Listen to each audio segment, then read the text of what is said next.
welcome Africa. Good evening. It's a very, very brilliant evening we bid you. We are thankful and excited to have you join us for what is the continuation of our transmission, live transmission of all the games of the ongoing African Cup of Nations over there in Egypt. What a day. 2 draws, maybe not quite the result we wanted, but hey, this particular one, a Group F encounter between Guinea Bissau and Benin will definitely send off firecrackers. My name is Babajide Guerrero, and boy oh boy, am I excited to be here because these are the gentlemen I have in the studios. By my right, in your ball Monday, how you doing, my man? Yeah, I'm good. Just a boring first 2 games. The scoreline. We didn't expect a nil-nil scoreline, particularly. I mean, it's Ghana, Cameroon. Yeah, exactly. It's the indomitable Lions and the Black Stars of Ghana. We thought it was going to be an absolute firecracker. We're talking 2 former champions of the Africa Cup of Nations. We're talking countries who've got a great rivalry between them, and we thought there was going to be goals, but it didn't quite happen. But there was no shortage of excitement, to be honest. No shortage of entertainment, because the post was hit, the bar was hit, the goalkeepers were stretched, despairing dives left, right, and center. And guess what? When we did the first game, the Deji Tinubu was talking about the fact that before today, Deji Omotibo rather, was talking about the fact that the first 21 games of the Africa Cup of Nations has flown by without a single scoreless draw. And then the first one, scoreless draw. Second one, scoreless draw. This would not be scoreless draw. Please, let Thunder not strike the third time. Absolutely. Please. Mauritania, of course, and Angola are playing a nil-nil right there, as Cameroon as well, defending champions. Just couldn't bring up the goods against Ghana, who also hit the whoop quite a couple of times. 9 p.m. is our kickoff time as Benin take on Guinea Bissau. Ainana, what did you do to that game? Why do we have 2 draws back to back? You can be playing for your country, and it will look as if you are playing for your state. And it's the truth. Ghana didn't play as if they are playing for Ghana. They play as if they play for representing Accra. So other states in Ghana, but this is not our team. This is Accra's team. So what do you think about this particular game we're going to be looking at very shortly? Guinea Bissau and Benin. It's going to be very, very interesting. I think both teams, they're trying to make a statement in Africa. You understand? Because when it comes to African football, you won't talk about Benin, because the only Benin you talk about is the Benin in Nigeria. You won't talk about Guinea Bissau. They want to make a statement. They want to be known. Do you like Ghanaian jollof? I like it, but I prefer Nigerian jollof better. Okay. For you to know, because if Ghanaian jollof had much Maggi, they would have won Cameroon. All right, it's going to be an interesting one. Of course, look alive. We are live at the Ismaila Stadium tonight. Of course, this is the home ground of Ismaili SC. This particular stadium was first established in 1963, and then of course reopened again and refurbished in 2009 as well. And remember, it's the home of Ismaili SC, a very beautiful place of heart and football. And Ismaili FC are the 3rd most successful Egyptian team, winning that very first Egyptian team to win the CAF Champions League in 1965. All right, so 27 degrees Celsius and 61% humidity. We're looking forward to having over 18,000 people right there, but that's just the problem about this particular tournament.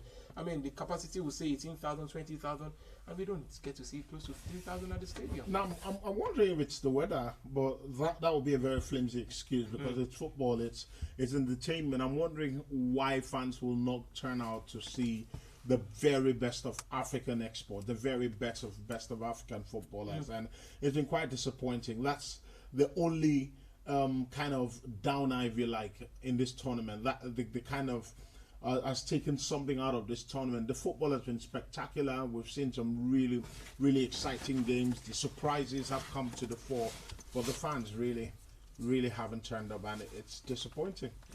It's possible they're actually watching the match. You understand? It's just like one stadium they did in Shomolu, that anytime you want to go inside, you must pay. But the stadium is so low, it doesn't have fence, so we're always watching outside. So it's possible that this stadium is not that, it's big, but it doesn't have big fence, and there are people watching from their 4-story building. Why do I have a feel that that's the kind of person you will be? If your house is close to the stadium, you rather not pay. You just go to your hotel room upstairs. Do you know, if you watch from 4-story building, if you watch a football live match in the stadium from 4-story building, you are watching from LLEED. Interesting things, interesting form guide as well on your screen. Benin in the last 5 games have won 3. Quite interesting for them, including a big draw against Ghana. I think they need to pick confidence from that one. I'll be coming to you shortly, Ini, on that. Meanwhile, for Guinea-Bissau, neither here nor there. All form of colors: yellow, red, and green. Of course, 1 win from the last 5. Just like Ainana mentioned earlier, Guinea-Bissau may not be that team to look forward to in African football, but it's a 24-man tournament, and this is what we're looking at. And of course, on your screen is quickly going to be the head-to-head. Of course, what these two teams have looked like, in recent times. Meanwhile, Ini, you have a feel that this Benin team picking up a draw against Ghana, they needed enough. They needed that level of confidence for this game. Yeah, they played really well. The confidence levels they exuded against Ghana was very surprising. I don't think a lot of people expected that result. I don't even think a lot of people expected them to score first. When they did, they grew into the game, even though Ghana came back and equalized and scored the second goal. They were still in the game. They found themselves, they were hitting on counter-attacks, and it was quite very pleasing. And speaking about the form guide, there's a feel sometimes when you're winning games consistently. You've won 3-4 games, there's that momentum, you can find a way into the next game. It can give you confidence going into the next game. But against a Guinea-Bissau side who, in all honesty, are just enjoying the fame of playing at the Africa Cup of Nations. No much expectation, no weight of expectation. Nobody's going to criticize them if they don't get to the quarterfinals of the second round of the competition. But for Benin Republic, they really have something to prove. They've been at that AFCON a few times, but they've never managed to win a football match at the Africa Cup of Nations. And that's something they might want to change today, going against a side who, with due respect to them, are the weaker opponent between the two sides. It might be something that they will have in the back of their minds. And with 1 point, if you get 3 against Benin Republic, that's almost one hand in the second round of the Africa Cup of Nations, and that would be quite very sensational coming from a Benin side who, when you look around, you can't find too many inspiring top quality players. I mean, you're talking Steve Mounier, you're talking Ryan Sisson, Stefan Sessegnon, and just a few players who have got major experiences in top clubs in Europe. But it's going to be exciting. I hope it's not a 0-0. I hope Benin come out to play, and I hope that Guinea-Bissau will show a bit of impetus so that we can enjoy a good football match and possibly get a few goals. Of course, the last time Guinea-Bissau was involved in the game was against Cameroon, and that there on your screen they got beaten by Cameroon 2-0. They held on to 65 minutes before the goals came in for the Cameroonian national team. Well, that's the group standing on Group F. Cameroon, Ghana, Benin, and Guinea-Bissau. 4 points, 2 points, and 1 point. And Guinea-Bissau still stand a chance if at all they get to win. But Ainana, you have a feel that if at all Guinea-Bissau wants to do anything in this game, is the fact that they can pick confidence from their last game, playing against a defending champion, but not conceding until 65 minutes. And once they consider that goal, it was the beginning of the end. If you're playing against a defending champion and the people that are defending, they want to how about when you're playing against the attacking champion? Because this game, when I saw the match, I was like, okay, how did they get to this competition? Yeah. And now I guess this is the way these teams get to the teams that don't do well in the competition. I think they gather other teams that don't do well and they have a meeting. And let's just play game. Whoever wins this game will go and represent other teams that don't do well. And this is how they got to the competition. But today, the teams are not really the great teams. Yeah. I think Guinea might want to prove a point here.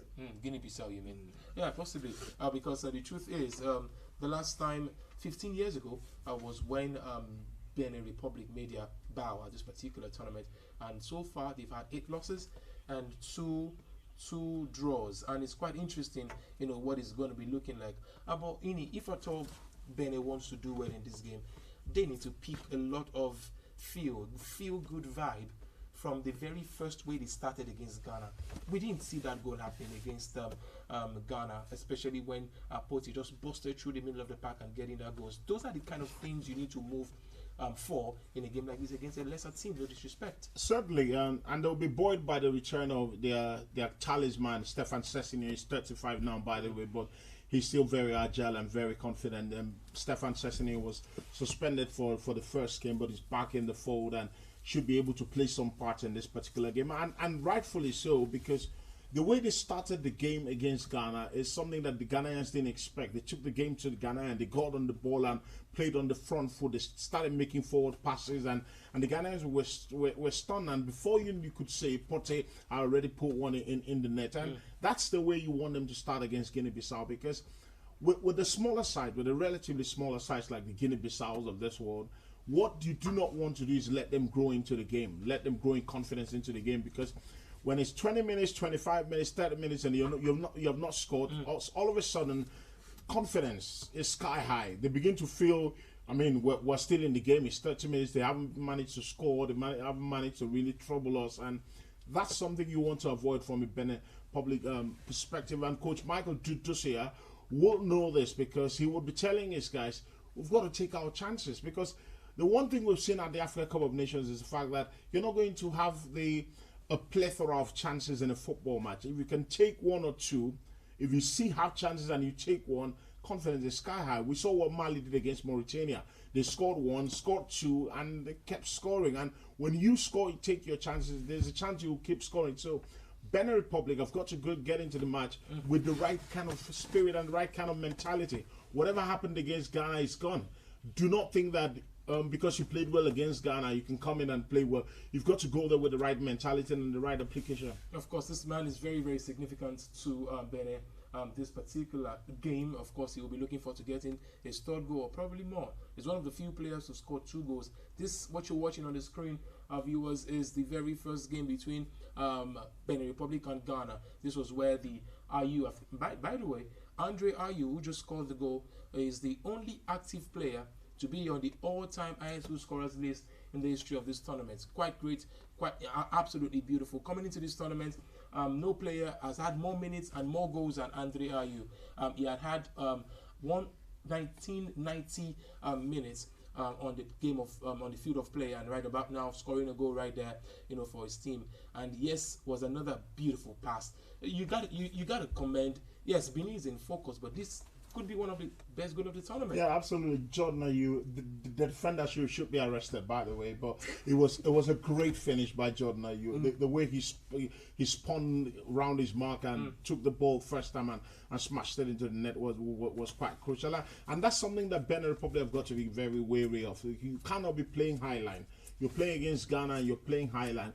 Don't make that kind of mistake against Guinea-Bissau, because they might not have superstar marquee players, if you like, but they've got players who can trouble you. They've got players who can run behind your defenders. And every time you play highline, I don't care who you play against, every time you play highline, you leave yourself at a risk of one through ball, or like we saw there, one through ball or one pass that can split your defense into two, and all of a sudden somebody takes advantage and profits. They've got to be wary of that. Absolutely. And this man, they also got to be wary. Speaking of being wary, they have to be wary of that man, Michael Porter. And this was another smash hit by Thomas Partey. Well taken free kick right there. And this goalkeeper was on top of it. And Michael Porter attempting to head the ball away, showing another side of his game. I think it's going to be a very beautiful game. I'm tired of seeing the draws in today's game so far. And yeah, so this could be a good chance. That's if I thought Ainana didn't do anything to any of those players. But have you been to Benin Republic before, Ainana? Yes, I've been to their toll gates. I've been to, because all this, if you can't go into the country, get to the toll gate. Don't stress yourself. They don't give you a visa to United States. You get to the embassy. If you're in the US embassy, you're already in US. It's a mentality. I've been to their toll gate. Very nice toll gate. Okay, so and I wanted to go in. One guy looked at me. He said, "Toba Koja, does he know I'm Yoruba?" It was a great environment from afar. All right, so moving on to more. I can't believe what you just said. But moving on to more interesting football details at this time at Gigas, particular game between Guinea Bissau and Cameroon. Guinea Bissau and Benin Republic. Of course, the last game they played was against Cameroon. But significance is everything, especially for this man, Stefan Sessegnon in Yobon. Coming into the game after having been suspended, 35 years old, like you said. He's just one goal away from beating Razak Omotoyo's record. But most importantly, you need your big game players to step up in games like this. No player has had more caps than him. No player has had more goals than him. And it's looking quite interesting. So we will go for a quick break. When we return, it's time for us to talk more about the influence of Michael Porter by my left. And of course, the gentleman, but of course we'll keep talking about other things right now before we go on that particular break. In your book, please talk to me. You feel Stefan Sessegnon have a significant role in this particular game? Yeah, he does. And every time, the coach of Ivory Coast was talking yesterday about the fact that people like Nicolas Pepe, people have talked about how much quality he has produced with his club at Lille in the past season, but finding the African terrain very difficult to operate. For someone like Stefan Sessegnon, we've seen him before, we've seen him in past African Cup of Nations competitions, is a guy who turns up when he wears the national team jersey. He's a guy who, you know, that someone like in the mold of a Samuel Gyan, the guys who, when they play for the national team, they always turn him. He plays a key role. If he plays well, if he's at a 90%, if he's at 90%, you feel Benin Republic can win this game. Absolutely. We're looking forward to having that. And they're also having fun. So much fun for them right now in Ismailia, in Egypt. And you have a feel, I know now, with the African football, with the old calabash, with the old pictures and all, I mean, colors and all. You a fan of calabash? No, I'm not a fan because when it comes to sport, I think the better team will win. Because why you are calling your God? Most of them go there with different gods. Why you are calling your God? And the other things they are calling their God. So why you are playing? The gods too are playing up there. You understand? Because why you are here in Nigeria and you are calling Shango, they are calling Captain America over there in America. And Captain America will beat Shango. You understand? All right, I will not say anything to that, but I will say something to what is being on your screen right now. It is the dressing room. I'm looking to see, what it would become. Of course, this man here, jersey number 17, valuable Premiership experience, valuable Chinese experience. Now plies his trade in Turkey. Stefan Sessegnon is very, very significant to this particular team. Duzier, the coach, will be thinking to himself, I have maybe my talisman back. He's in the outsides of 30s these days, but I take nothing away from him. And of course, this is what the Guinea Bissau team would look like, and we're looking forward to how this would look like. Zezinho, one of their top players in there, will be looking to get on the ball more often this time around, and they have those players who, one way or the other, just play for lesser teams, the Morientes in Portugal, smaller teams, but no disrespect, you cannot write them off. You were saying something as we watch the players arrive. We're saying something about Captain America and Chong. Who do you think would win that kind of? Yes, because and if you are playing, you are calling God. It is one God that will win. Yes, and if you serve the same God will just be watching you. Yeah. Yes, the angels will not be controlling. Maybe they are even playing betting that okay, my team will win, my other team will win. Because once you go into football, all your God that don't know, your God does not know football. If you now leave your match to the ends of Amadioa and you are not saying you should do 43, Amadioa that only plays basketball. I'm controlling my sanity right here. Michael, that's actually Michael Pote, not Stefan Sessegnon anyways. But Michael Pote, the man on your screen, significant in the last game. He'll be looking to get on the ball so much. This particular one, you want a player who is in the field, in the right state of mind, gets a bit of attention away from Stefan Sessegnon.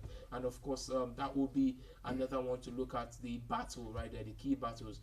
And you have a few as well in it that if a Tode would get goals, it has to also come from the impact of Steve Mounier at some point in this game. Yeah, Steve Mounier is a very, very hard-working. He's not the guy who will score you 20 goals in a season or score you your typical hat trick, but he's a guy who will work hard, who will bring the ball down, and he's very powerful in the air. He's the sort of guy, and I'm sure Michael Dussier will be telling his lads, let's get the ball to the byline, let's get crosses in, because with Steve Mounier, if you can get the service, if you get him a couple of deliveries, 2-3 deliveries into the area, and if he gets his movement right, he's putting them in the net. And he's a very key player, and his hold-up play was very instrumental to what they achieved against Ghana, because he's not blessed with great pace, but what he's blessed with is an upper body strength to be able to hold off defenders and bring his teammates into the game, and that's what we're certainly looking to see today. Absolutely, we are looking forward to seeing this. Talking about Steve Mounier, he won 218 area duels in the Premiership, and that's quite a whole lot. He didn't score. And when you talk of the Premier League, where there are defenders like Lewis Dunk, you're talking Ryan Duffy, you're talking Rudiger in the league, and someone was able to win that amount of duels in the air. That's great credit to him. It is indeed. We are getting live feeds from Ismailia Stadium. Over 20,000, close to 20,000 fans in there, looking and hoping that their team deliver the goods. As we go, I'm not sure if I told you entirely good with predictions now, are you? But let's have your numbers. I was just looking at you. Someone is from Benin, and I say he should not be good with hair. What did they do? Is that is what they do. My predictions for this match, based on my mood right now, based on the AC in the studio that wants to kill me. Yes. I would just say Benin will do 2-0 at the first half. 2-0 based on AC. Okay, all right. In your bank, finally. I think the first half might be a draw, and then that's the trend in the Africa Cup of Nations. It's been a silly tournament where the first half ends in a draw, and the second half. But I think in the match on the whole, I think Benin Republic will win. All right, so look alive, Africa. It will be time for us to enjoy our Group F meeting between these two, and you can see right there. That's the beauty about African football now, isn't it? I mean, looking at the fans, what is he holding? What is he fanning? But all of those and more, we're looking forward to what will happen in the first 45 minutes. This is Guinea Bissau taking on Benin Republic. Enjoy.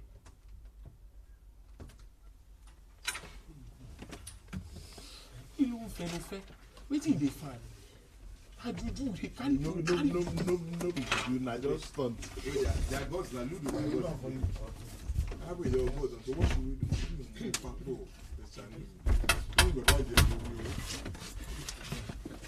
do?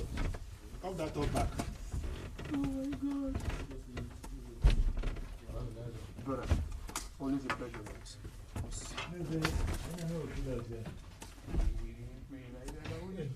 As one going massive gate, have you?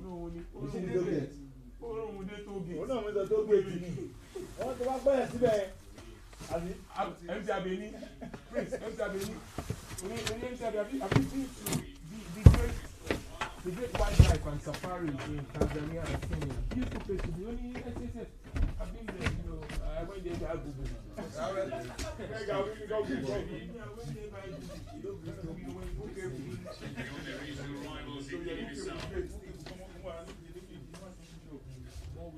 First ever international meeting between these sides. Just like the way it's me, I off my camera. I don't need to. To rewrite history. I know it costs life